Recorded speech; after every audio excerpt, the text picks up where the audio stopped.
Bé, avui estem a Canet.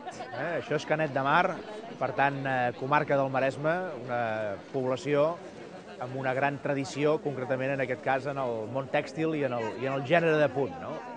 I avui també a Canet, com en altres poblacions de Catalunya, s'hi fa aquesta marató de TV3 d'enguany, que està dedicada a les malalties mentals greus, esquizofrènies, depressions fortes, etc.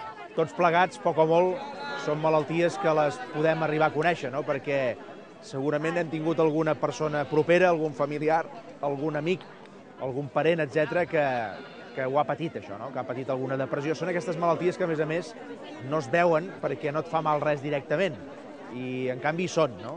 I les persones que ho pateixen doncs ho passen molt malament. I segurament a vegades tenen una certa incomprensió per part de la gent que els envolta, perquè com que no tenen l'apariència de la malaltia, la gent diu, escolta'm, tu espavila, que no et passa res, no? I realment els hi passa, i la malaltia en aquest cas va per dins. Torno a dir que tots els que això ho hem viscut poc o molt de prop, doncs ho sabem, ho hem copsat, no? I els familiars també queden molt directament afectats, perquè moltes vegades no saps què fer, no? I aquest any doncs, la Marató es dedica a això. Potser són malalties menys aparatoses que d'altres, no? A la Marató, quan es dedica a altres malalties molt més... no sé, els càncers mateix, no? Que són coses doncs, que estan molt...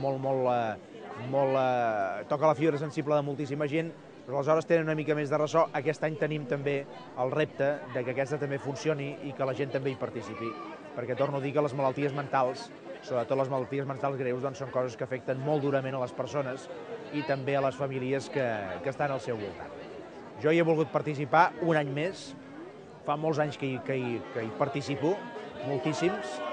Moltes vegades doncs, anava a contestar trucades allà a TV3 als vespres per atendre la gent que anava a fer donatius. Aquest any doncs, he volgut fer-ho més a peu de carrer i celebro que moltíssima gent de Catalunya hagi un cop més doncs, participat activament, i això em permet acabar dient que ens podem sentir orgullosos del poble català, que segurament té molts defectes, que rebem moltes crítiques, potser algunes justificades, però que quan s'ha d'estar al peu del canó hi som, i quan s'ha de tenir, doncs, diguem, del cor obert, doncs el tenim, no? I a més la voluntat d'ajudar en aquells que ho necessiten. Jo celebro que en aquest sentit la Marató de TV3 sigui un estímul per impulsar aquest bon ànim del poble català d'ajudar en els altres.